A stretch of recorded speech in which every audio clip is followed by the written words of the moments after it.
Welcome to Course Dunia.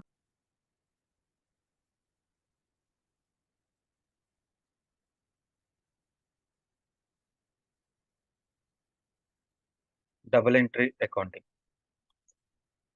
So before going to the double entry accounting, so we'll take an example and we'll explain what is the double entry system or double entry accounting. So double entry, in the name it has double. So double means two. Accounting system is not only for the business people, it will be also helpful for the normal individual persons. Let's take an example. If I want to purchase a cake, if I want to purchase a cake. So what we will do regularly? So we'll go to the bakery and we'll purchase the cake, right? So that means if you want to purchase a cake, you need to be go to the bakery. Here, ourselves. That means we. So we as a one person and the another person is a bakery seller. So we are purchasing cake from the bakery person. Okay. And coming to this point, we'll have two versions. So if you observe from the ourselves or if you observe from the bakery side, we'll have the two variations. That is the dual aspect system. We can also call it as double entry accounting or double entry system. As I mentioned, from each of side, we have the two aspects. Here, aspects means one is the receiving and second one is the giving. One side will be the receiving and one side will be the giving. So, if you come to the ourself, so what is the receiving benefit or what is the receiving aspect and what is the giving aspect? So both are there. From our end, receiving is nothing but we are getting cake.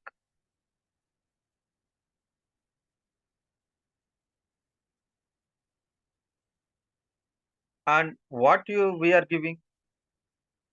We are giving money. Money is one aspect and cake is one aspect. Receiving and giving.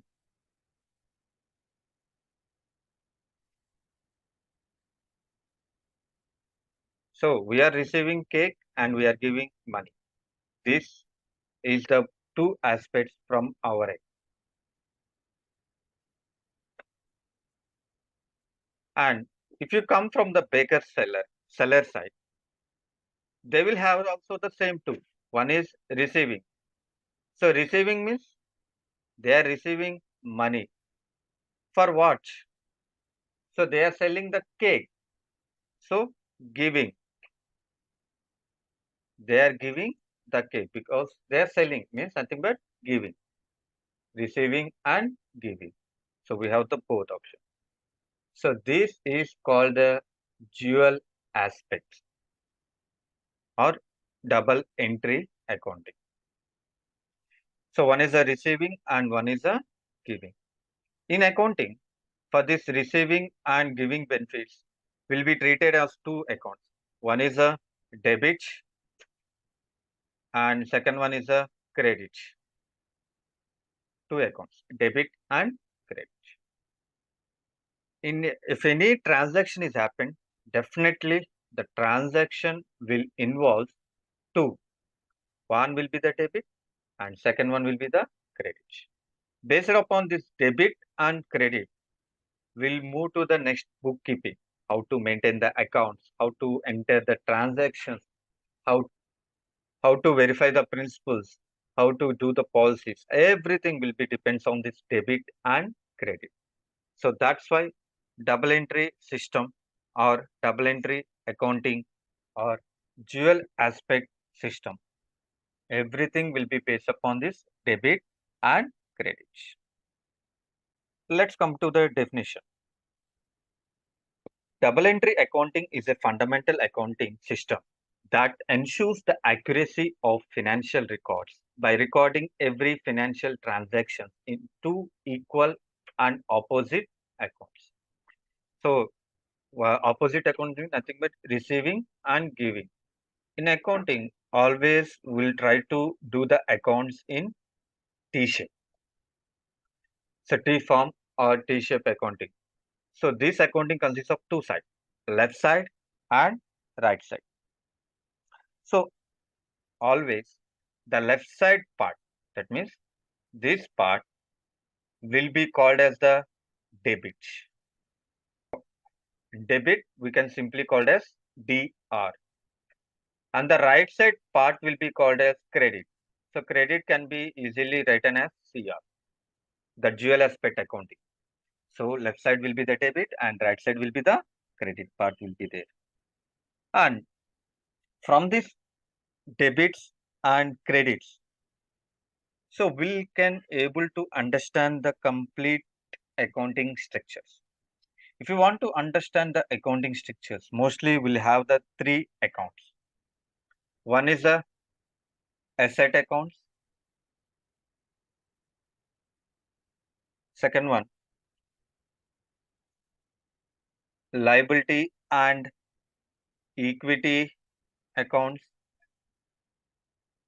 And third one, revenue and expenditure accounts. With the help of debit and credits, these accounts will be increased or these accounts will be decreased. We can able to understand.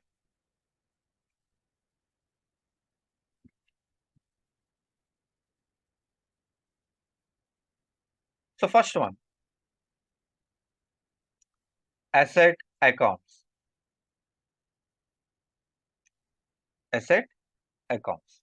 So here asset accounts, if the value is increased, if the value is increased, then it will be comes under debit. So debit means increase, debit increase, and assets and credits decrease and assets. Asset. If the asset will be increased, it will be recorded on the debit side. If the asset is decreasing, it will be recorded on the credit side. Coming to the second account, which is the liabilities. So liability means which we have to be paid in the future. Liability and equity. So equity also which we have to be paid to the partners. So like equally related to the capital account. So coming to the liabilities also, the debit and credit has a separate. The debit and credit also will show that whether the liability value has been increased or whether the liability value has been decreased. If the value is on the debit side, then it will decrease. If the value is on credit side, then the last account, revenue and expenses. So revenue means income, we can call it as, and expenses, the expenditures what we are doing in the company. Revenue and expenses, both are not same. So both are different. So we'll explain individually. So revenue means nothing but income. So whether you are selling a product or whether you are providing a service, everything will comes under the revenue, the amount which you have been getting from that. And if the revenue has on the debit side, then it will be decreased. Revenue is going to be decreased. If it is on the credit side, so then it will increase. So it is for revenue. And coming to the next one, expenses. So if the expenses is on the debit side, then it will increase. If the expenses is on credit side, then it will decrease.